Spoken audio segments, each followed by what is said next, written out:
Bismillahirrahmanirrahim. Assalamualaikum warahmatullahi wabarakatuh. Alhamdulillahi rabbil alamin.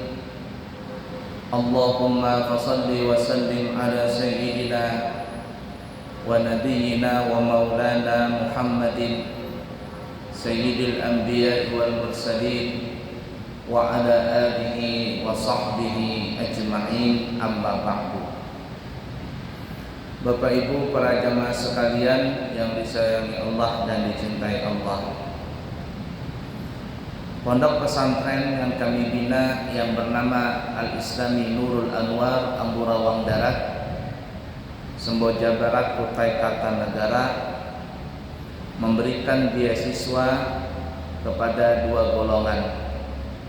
Yang pertama, anak yatim yang meninggal bapaknya, dan yang kedua, keluarga du'afa atau keluarga yang kurang mampu.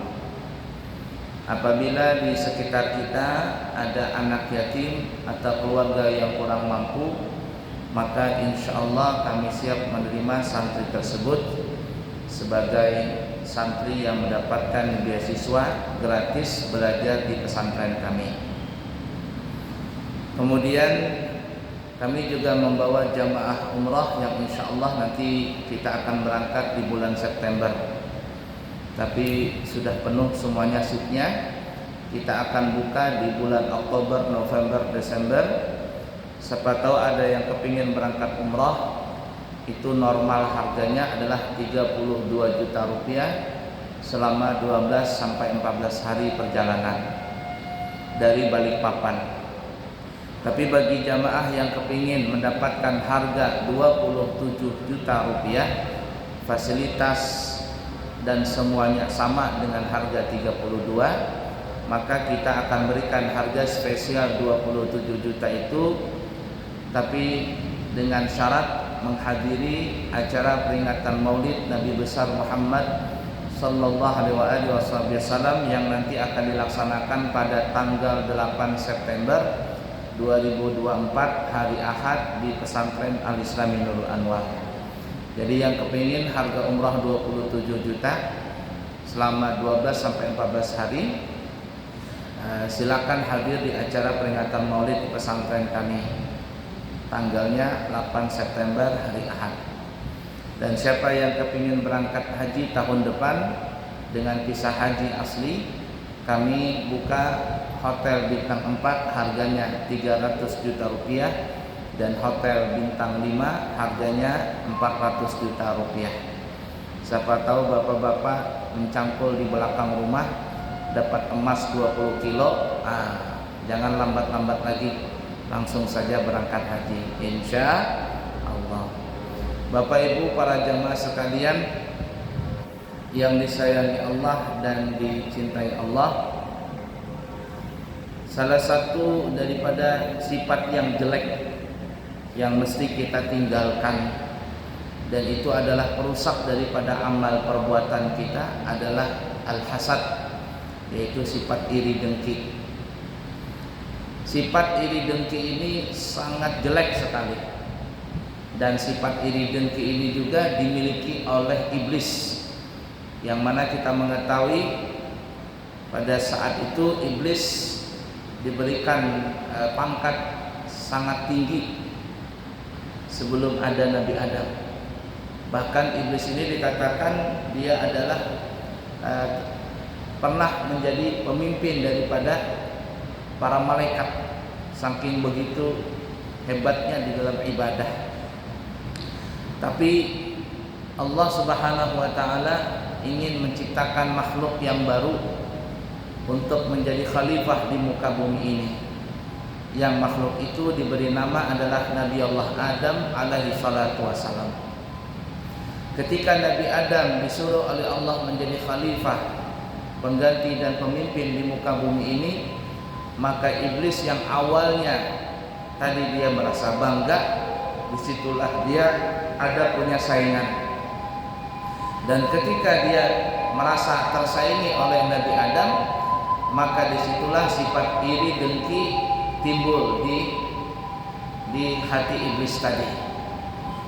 Sampai akhirnya ketika Allah Subhanahu wa taala memerintahkan kepada seluruh para malaikat, begitu juga iblis untuk hormat kepada Nabi Adam, tapi yang terjadi adalah iblis tidak mau sujud penghormatan ke Nabi Adam. Kenapa? Karena iblis mengatakan ana khairum minhu khalaqtani min nari wa khalaqtahu min tin. Aku, kata iblis, lebih baik daripada Nabi Adam. Engkau ciptakan aku dari api, sedangkan Nabi Adam engkau ciptakan dari tanah.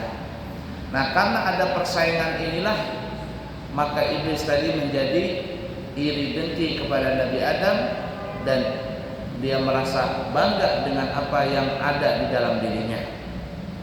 Maka seluruh amal ibadah yang dimiliki oleh iblis, ratusan tahun dia beribadah, semuanya itu sirna karena kedengkian dia kepada Nabi Allah Adam alaihi salatu wassalam. Pernah disebutkan di dalam riwayat, ada yang mengatakan ini di zaman Nabi Isa, ada juga yang mengatakan di zaman Nabi Musa.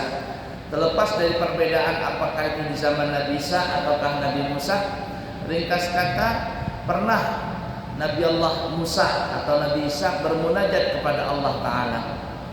Dia bilang, ya Allah, kira-kira kalau iblis itu bertobat, engkau terima enggak taubatnya dia? Dan kalau seandainya engkau terima taubatnya dia, kira-kira dia bisa masuk surga enggak? Nabi Musa atau Nabi Isa berkata demikian. Ini tujuannya adalah supaya tidak berat lagi Nabi Allah Musa atau Nabi Isa mengajak umat untuk beribadah kepada Allah, mengajak umat untuk beriman kepada Allah. Karena musuh kita sebagai manusia yang diberikan akal dan nafsu, musuh kita itu yang paling berat ada dua nih. Yang pertama hawa nafsu, dan yang kedua adalah bisikan iblis tadi, yang dia punya kaki tangan adalah setan. Dua musuh ini berat bagi kita, hawa nafsu kita dan juga dari pasukannya iblis tadi. Kalau seandainya iblis itu masuk ke agama Islam, bertobat, tentu semua anak buahnya setan-setan itu akan juga bertobat, sehingga Nabi Musa atau Nabi Isa tidak merasa berat lagi untuk berdakwah, mengajak umat menuju jalan Allah. Nah, itu tujuannya.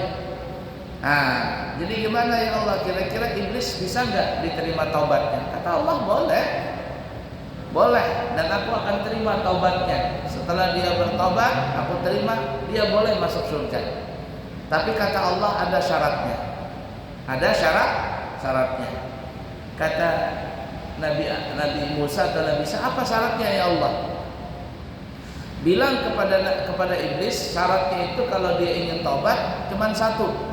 Cari kuburnya Nabi Adam, lalu dia berdiri di situ menghormat kepada Nabi Adam. Cuman itu ya Allah. Iya, cuman itu saja, nggak perlu repot-repot. Baiklah ya Allah. Maka berangkatlah Nabi Musa atau Nabi Isa ini, dan pada suatu ketika bertemu dengan iblis. Ya, iblis bahasa kitanya, ada kabar gembira nih. Kabar apa? Allah Subhanahu wa taala akan menerima taubatmu. Dia akan terima taubatku. Iya. Dan bukan hanya itu, engkau akan dimasukkan ke dalam surga. Yang benar. Senang iblis. Senang. Alhamdulillah kalau begitu. Tapi kata Nabi Musa atau Nabi Isa, ada syaratnya. Ada. Apa itu? Engkau diperintahkan oleh Allah kalau ingin taubat, syaratnya cuma satu. Carilah kuburnya Nabi Adam, lalu engkau berdiri dekat kuburnya Nabi Adam, lalu hormat kepada Nabi Adam. Apa kata iblis? Nah, kalau syarat yang lain aku akan terima, tapi kalau syarat untuk sujud hormat kepada Nabi Adam sampai kiamat 2 kali 3 kali, ibarat kata, aku tidak akan mau melakukan itu. Saking irinya si iblis tadi kepada Nabi Adam, walaupun dia dimasukkan ke dalam neraka, dia tetap tidak mau sujud kepada Nabi Adam. Nah, oleh karena itu yang kita sebutkan tadi, berapa banyak pun amal ibadah kita, kalau kita ada iri dengki dengan orang, maka semua itu akan habis sirna pahala kita tadi. Nah, sebagaimana Nabi kita Muhammad sallallahu alaihi wasallam menyebutkan di dalam hadisnya, kata Nabi, al-hasadu ya'kulul hasanat kama ya'kulun naru al-hatabah. Orang yang di dalam hatinya punya sifat iri dengki, maka iri dengki itu akan memakan semua amal kebaikan dia. Sedekahnya pahalanya habis, pahala hajinya, pahala umrahnya, pahala salatnya, pahala apalagi puasanya habis sina karena kedengkian dia dengan orang lain. Kata Nabi, kama ya'kulun narul hatabah, seperti halnya kayu bakar yang tadinya masih utuh habis dimakan oleh api yang membara. Kita lihat kayu bentuknya masih utuh, tapi kalau kena api terbakar kayu tadi, lalu lambat laun menjadi bara, lalu lambat laun menjadi arang, lalu lambat laun menjadi abu. Datanglah angin, datanglah air, brum, habis semuanya. Nah, oleh karena itu sifat dengki, sifat iri ini sangat jelek sekali. Kalau ada di dalam diri kita mempunyai sifat iri dengki, maka segeralah untuk menghilangkan itu.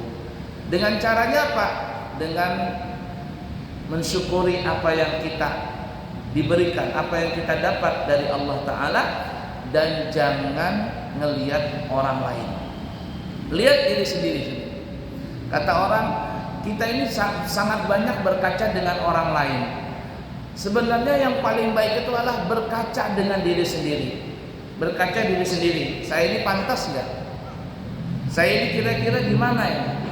Orang banyak berkaca dengan orang lain, tapi sebenarnya berkaca dengan diri sendiri itu yang lebih baik.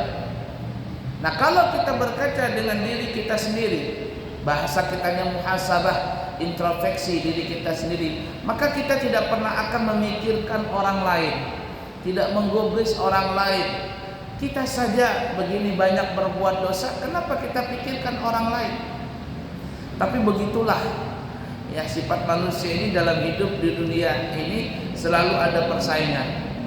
Ketika persaingan ini ada lalu tidak didasari dengan kesadaran diri, tidak didasari dengan sifat syukur kepada Allah Ta'ala, lalu dia melihat orang lain yang lebih tinggi daripada dia, timbullah sifat iri dengki, timbullah sifat marah.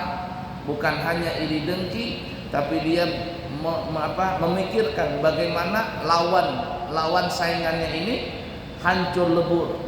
Kalau sudah seperti itu, bukan hanya iri dengki, tapi dia menyebarkan berita-berita bohong, bahkan dia menyebarkan berita-berita fitnah sampai orang yang dia benci itu hancur lebur.